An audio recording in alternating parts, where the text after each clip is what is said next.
গাড়িটা রেখেছেন আপনি হিসাব করে বলুন তো যে গাড়িটা কীভাবে রাখবে, এখানে কত গাড়ি ঢোকে বেরোয় আপনি বলুন। এখান থেকে তো জায়গা ছিল। হ্যাঁ জায়গা ছিল, আপনি ভেবে দেখুন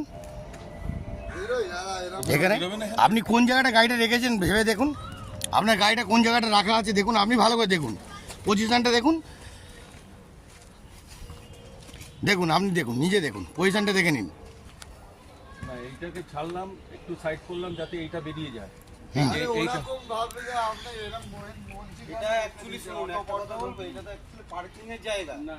আপনি তো রেখে গেছেন, আদার্স গাড়ি তো পার্কিং করে গেল না, তার লস হলো তো আমাদেরই তো। অনেক গাড়ি ক্ষতি হয়ে গেছে, মিনিটের গাড়ি ক্ষতি হয়ে গেছে, জানেন কি এটা? ঠিক আছে, কতক্ষণ ছিলেন সেই হিসাবে পার্কিং চার্জটা দিয়ে চলে যায়। পার্কিং চার্জ আমাদের লাগবে না, আমাদের এখানে কোনো পার্কিংয়ের গল্প নেই উকিল, শুধু ভোলে বাবার জন্য এটুকুনি যা যেটা ভালো বুঝবে। বাড়িতেই এসছি। হ্যাঁ হ্যাঁ, যে ভোলে বাবার জন্য যেটা পারবেন সাহায্য, এটা কোনো জোর জবরদস্তি কিছু নেই, যেটা আপনি খুশি হয়ে, আমাদের কোনো দাবি নেই দাদা। কিন্তু কাউকে বলে যাবেন তো। আপনি দেখুন দাদা রাগ করবেন না, আপনি গাড়িটা রাখবেন চেপে রেখে দেবেন, কারোর প্রবলেম হয় না, ঠিক আছে? জয় গুরু জয় ভোলেনাথ, হর হর মহাদেব। ভোলে বাবার নামে দাদা 100 টাকা দিল, জয় ভোলেনাথ। দেখে নিন, দাদার ভালো যেন হোক আমি এটা চাই, দাদার ভোলে বাবার আশীর্বাদ রইল, জয় ভোলেনাথ।